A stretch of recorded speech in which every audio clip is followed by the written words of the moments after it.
Hello everyone, I'm Santiago, and today I'm going to be testing Battlefield 1 Open Beta on the AMD Radeon RX 460 for FPS monitoring. I'll be using CAM. If you want to learn how to use it, click on the top right corner of the video where the CAM logo is, or check the description below if you want to learn more. So Battlefield 1 Open Beta, I'll start with 1080p, then 900p, and finally 720p. One thing I want to mention before doing this, as you can see in the title, it says i3 and i5 simulated. I'm only using the i3. At the end of the video on 720p, I'll explain you why. On 1080p, 900p, and 720p, the RX 460 with the i3 simulated ran terribly bad. I mean, the game was dropping below 60 no matter the setting I chose. That's due to the CPU, of course. There was some bottleneck there, so I had to use the i5 simulated. So I'll show you just 1080p, 900p, and 720p with the i5 simulated.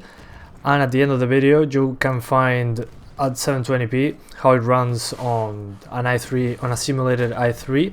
You can find out when into the description below. Getting that out of the way, other thing I need to mention, resolution scale. As you can see, I'm using 50%. You'll say, hey, that's half the resolution. Actually no, it's kind of weird what DICE did here. I mean, I tried putting it at 100%, but the game was like at 5 FPS. That's because it's super sampling. It was around 4K. Which is ridiculous, but I chose 50% thinking that that was the native resolution. It's actually 42%, so I'm actually using 8% higher of a resolution, so keep that in mind. The game should run a little better, like 5 to 6 FPS more with the resolution scale on 42%, so keep that in mind. The game will run better with the native resolution. Just keep the resolution scale on 42% like the default settings and you'll be fine.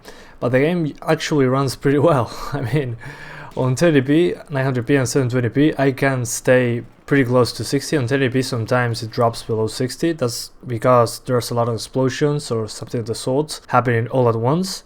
It's not that often, but yeah, the game is playable. Remember that this is a beta, so it should be fixed when the game is finally released. Remember that Battlefront ran worse on the beta than on the final game, so I have high hopes for the PC port. But so far the game runs good, I have no complaints. Anyway, that's it for now. I hope you guys keep enjoying the video. Thanks for watching and see you in the next one. Bye.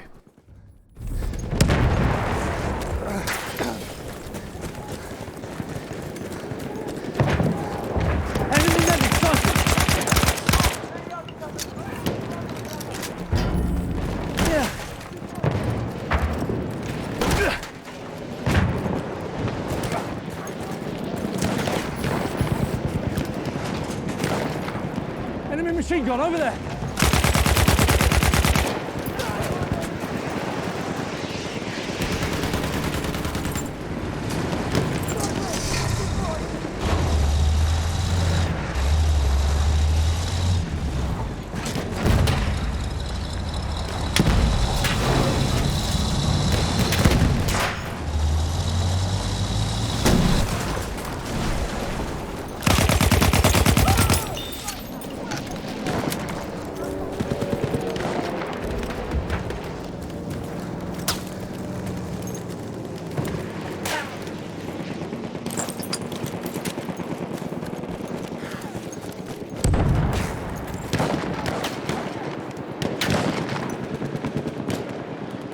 That's a scout. It's one of theirs.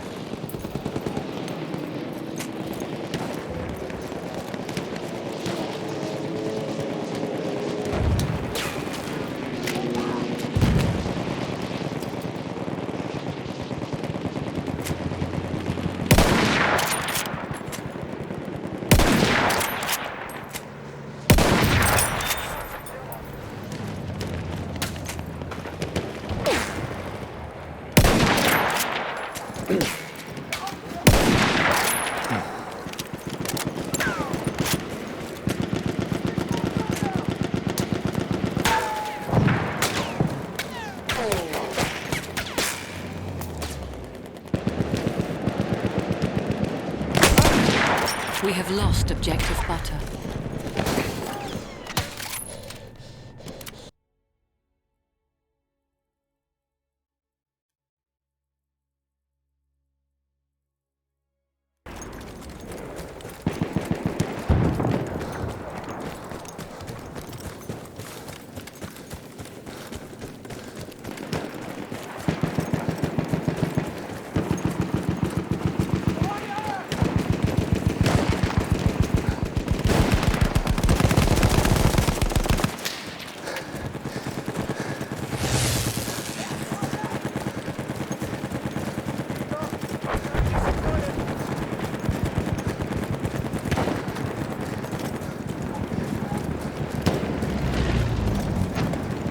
Grenade out! Look lively! Take cover!